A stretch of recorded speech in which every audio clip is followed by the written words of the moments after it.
Olá!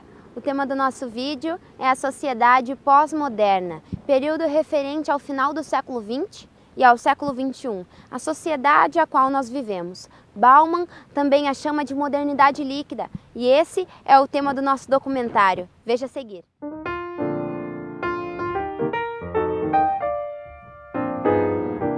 Uma das principais características dessa modernidade é a fluidez. Zygmunt Bauman, que a chama de modernidade líquida, trata de liquidez como algo que lembre a leveza e leveza mobilidade. Uma sociedade que está em constante transformação e que facilmente se adequa a elas.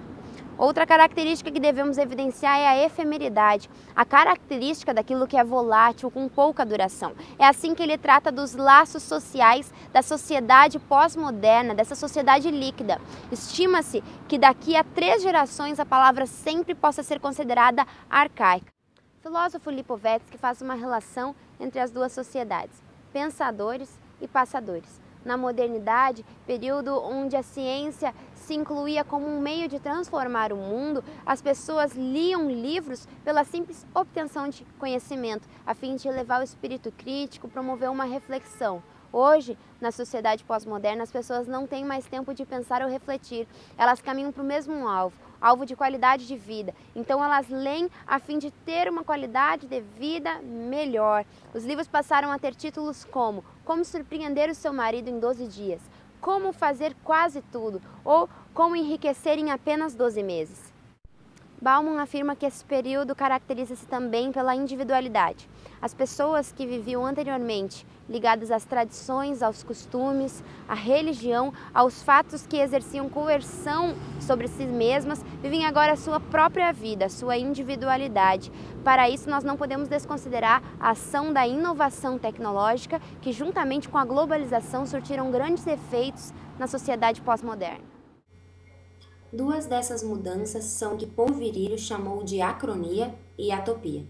Acronia significa sem tempo, ou seja, é referente à instantaneidade no mundo atual, bem representada com a instauração da Web 2.0. O outro termo, atopia, significa sem lugar. Exemplo disso foi a tragédia da Boate Kiss em 27 de janeiro de 2012, que foi sentida com impacto por milhões de pessoas ao redor do mundo. Um outro exemplo é o 11 de setembro de 2001, com um ataque terrorista aos Estados Unidos, que tombou as Torres Gêmeas. O fato foi noticiado por todos os lugares. É essa nova noção espaço-temporal que dá às pessoas um novo jeito de ver o mundo. Ver esse como um único país, e não como países em diferentes continentes a quilômetros de distância um do outro.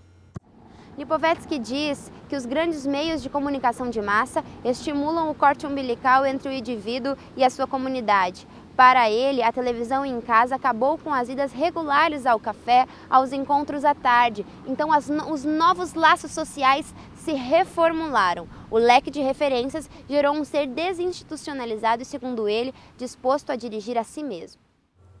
Todavia, o autor afirma que a mídia não acabou com os laços sociais, mas que novas formas de sociabilidade foram geradas. O maior exemplo disso são as redes sociais que consolidaram na internet, às quais milhares de pessoas se renderam e vivem uma troca de conhecimento por significativa parte do dia. A Pesquisa Brasileira de Mídia de 2014 revela que a internet é o meio de comunicação que mais cresce no país. 1/4 da população acessa diariamente a rede com intensidade média de 3 horas e 39 minutos por dia, mais tempo que os telespectadores passam em frente à televisão. Atravessamos o inverno e a casca é fina. Se andarmos devagar, o chão racha e a gente morre. Essa foi uma declaração feita por Bauman para explicar a velocidade e fluidez do sistema. Segundo ele, as pessoas não sabem para onde vão, mas sabem que não podem ficar paradas, ou senão o risco de padecerem é muito grande.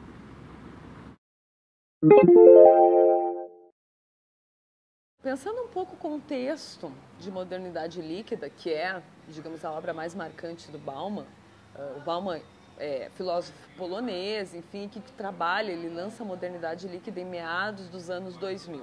Né? É um período de transição transição cultural, transição tecnológica, o mundo vive crises. Eu lembro da ameaça do bug do milênio, que arriscava não, por exemplo, os equipamentos eletrônicos funcionarem mais na virada de 99 para 2000. Tá? Então a gente percebe assim, por exemplo, um momento de crise, e essa crise se estende o quê? Para as relações sociais, e o Bauman tenta reinterpretar isso, né, o momento de guerra, a Guerra do Golfo, e ele traz essa reinterpretação para uma ideia de pensar os vínculos, pensar as relações sociais. A grande crítica, eu acho, a ele, em Modernidade Líquida, é que ele trabalha justamente a liquidez das relações, e não só isso, ele diz que as relações elas são maleáveis, porque a comparação que ele faz é justamente com o uso do líquido que está infiltrado a tudo e que toma a forma do frasco onde ele é colocado. Essa é a analogia, né, a metáfora. Mas é a metáfora para quê?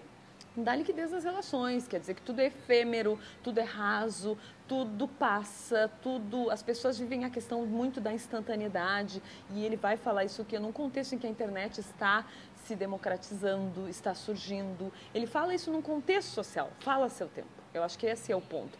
E então ele reconstitui essa ideia da liquidez e institui isso para a sociedade de uma forma a generalizar. Essa talvez seja a grande crítica. Por quê? Porque nem tudo é líquido. A relação, o consumo, e aí ele também transita um pouco, a meu ver, né, nessa ideia de consumo e consumismo, e pouco separa indivíduo e individualismo. E são coisas diferentes. Claro que a gente vive uma sociedade individualista ao extremo, e ele vai pensar lá a perspectiva do individualismo ligado que à emancipação e à cidadania e à autonomia. Quer dizer, será que somos realmente livres? Até que ponto os homens são livres? Provavelmente não, porque nós vivemos uma condição de status social o tempo todo. Até que ponto o homem é emancipado? Porque a gente, às vezes, não tem a condição de raciocínio possível para pensar a sociedade de uma outra forma. Sobretudo da questão da liquidez e de a gente pensar as relações como laços frouxos e efêmeros. Por um lado, sim, a gente tem esse afrouxamento, talvez pela a quebra de rigidez da sociedade, a quebra de alguns rigores, a releitura de algumas coisas. Eu acho que sim, acho que isso é presente, mas, por outro lado, não é generalizado, porque a gente vê no contexto bem atual, e eu não sei como Bauman releria Bauman hoje, se a gente parar para pensar em 2014, a gente vê cada vez mais as pessoas mantendo algumas questões na sociedade rígida. Alguns laços, eles não se destituíram. Muito pelo contrário, a gente vê cada vez mais, por exemplo, e eu tenho visto isso significativamente em várias classes sociais, o papel de uma instituição chamada casamento para o eixo da família. Cada vez mais as pessoas se casam. Dura pouco? Talvez os casamentos da mídia durem pouco, mas alguns casamentos não. Então, quer dizer que seria uma, digamos assim, uma unidade, eu não poderia dizer fenômeno não, mas seria algo que é formal na sociedade, o casamento, que é tradicional e que hoje, cada vez mais, as pessoas pensam em se casar. A gente vê uma indústria do casamento, inclusive, por trás de tudo isso. E isso seria o tradicional e não se quebrou dessa forma. Então, aí a grande berlinda do Bauman, que é difícil de pensar nessa liquidez, e eu não consigo não pensar naquilo que há de sensível, de profundo, de inalienável para a gente, que nos constitui como pessoas. São essas pequenas nuances assim da condição humana que constituem cada ser humano diferente um do outro. Então, eu não muito entro em contradição com essa coisa, essa lógica, poderia dizer assim, socialista, sociológica, não é socialista a palavra, sociológica de trabalhar então com o coletivo e não levar em conta as individualidades às vezes. A grande herança de Bauman é trazer um questionamento, para mim pelo menos assim, de a gente se perguntar isso em algum momento. Quer dizer, até que ponto eu vivo a liquidez, até que ponto eu vivo as minhas relações, elas são frouxas, até que ponto eu sou uma pessoa profunda ou rasa, até que ponto estão os meus valores, os meus princípios. Eu acho essa a grande herança da obra, de talvez nos provocar a uma reflexão, uma autorreflexão sobre a nossa própria condição existencial. Pós-modernidade, ou o que alguns autores chamam de modernidade tardia ou modernidade líquida, é um momento que se explica também pela ética da estética, que é o que o Michel Maffezoli chama de uma cultura dos sentimentos, né? Ou uma cultura das sensibilidades, das sensações, das atrações, do estar junto simplesmente por estar, sem mais uma ideologia ou sem um objetivo a ser seguido. E essa é a grande diferença. Se na modernidade existia um ideal, um objetivo a ser seguido, né? Se tanto que era tão repartido, né, o mundo e era tão claras as questões de direita, esquerda, marxismo, a fragmentação do mundo, tanto em consumo, tanto politicamente, né, tanto se torna muito mais visível. Então, óbvio que a questão das tecnologias e das plataformas digitais, nesse cenário, né, o que a gente chama de ciberespaço, é muito mais fácil de se ver como essa modernidade pode ser líquida. Porque eu posso representar vários papéis, eu posso circular entre vários grupos, entre várias comunidades, né? Ou representar essas várias personas.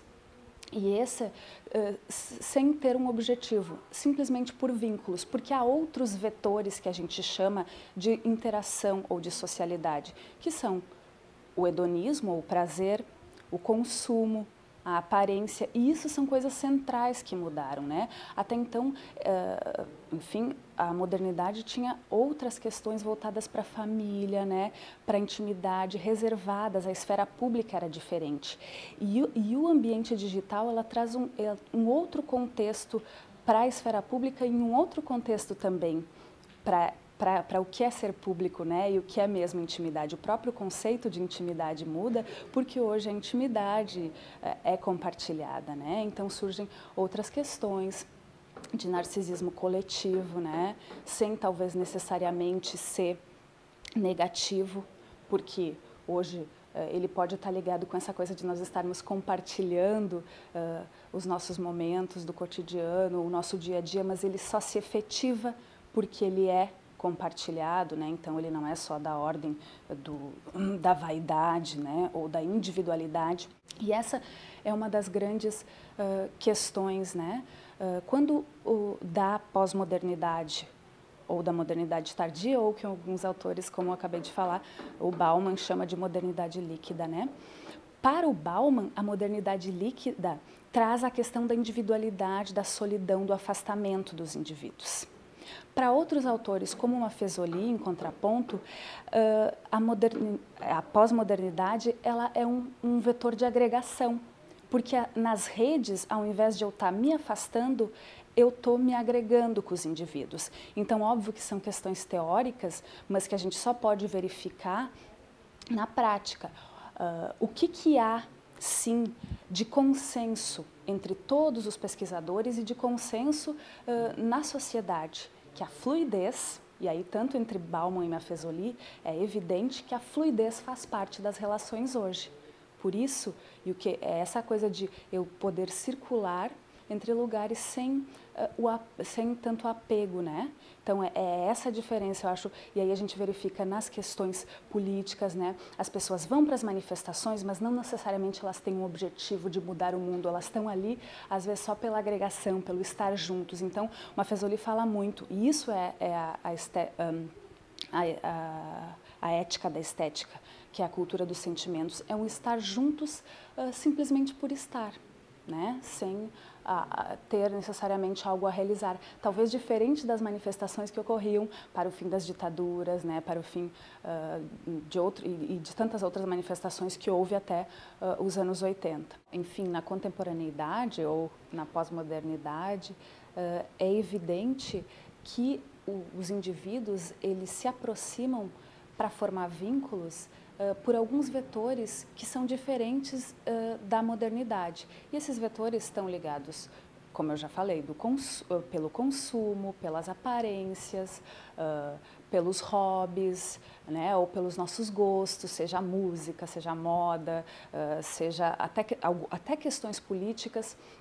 E por isso que nas redes sociais, que agora estão em evidência, como o Facebook, o Instagram, até o Twitter, é muito visível que a gente pode circular, né, E por isso a fluidez é tão evidente entre vários grupos. Então, num momento eu posso fazer parte do grupo da Igreja Adventista, no outro eu posso, agora estou aqui com o meu grupo e me dou bem, daqui a pouco eu estou com o meu grupo da banda de rock ou da própria banda de, seja música gospel, ou dali a pouco eu estou com o grupo que vai sair às ruas para reivindicar a volta do vestibular. Então, são várias são possibilidades, né, que as redes nos dão de viver essas personas que mostram essa fragmentação do indivíduo e que nem assim é um problema, mas sim é um reflexo desse momento que a gente está vivendo, né, e que